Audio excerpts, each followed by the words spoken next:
In April 1993, the Southern Ohio Correctional Facility, better known as Lucasville, was the scene of one of the most serious prison riots in U.S. history. Over an 11-day standoff, more than 450 inmates went on a rampage that would end with one corrections officer and 9 inmates dead. The riot began on Easter Sunday, the 11th of April 1993, in Cell Block L. The genesis of the trouble was a familiar one: issues of overcrowding and poor management.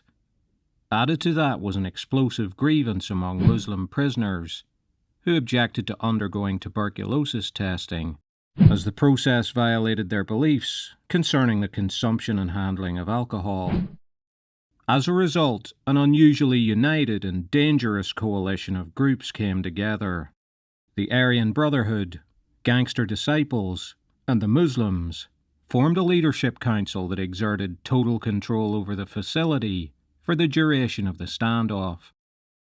At the time, Lucasville was Ohio's only maximum security prison, so the inmates were composed of the most dangerous convicted criminals in the state, concentrated in one place.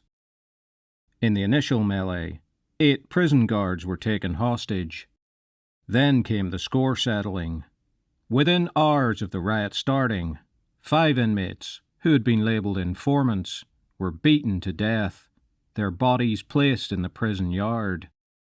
Over the next several days, 4 other inmates would be brutally murdered by the rioters.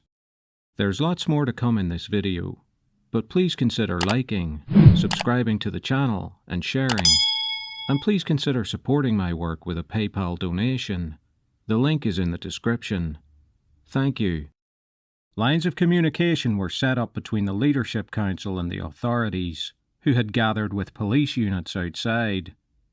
Early on, the council also demanded access to the media to publicise their grievances and demands. 2 of the Muslim leaders were allowed in the recreation yard to negotiate with 2 prison officials. Sitting across a table from each other, a microphone broadcast their conversation live to TV and radio stations across Ohio. Throughout the early part of the crisis, prisoners felt their demands weren't being taken seriously and discussed killing a prison guard to send a message. No final decision had been taken when on the 15th of April, an inmate acted on his own initiative, strangling guard Robert Vallandigham.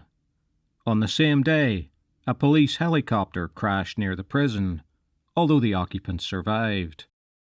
Governor George Voinovich, whose father was ironically the architect who designed the prison, called in the National Guard when it appeared that things were getting out of hand. The prison was located in a rural area, supposedly to disincentivize escape.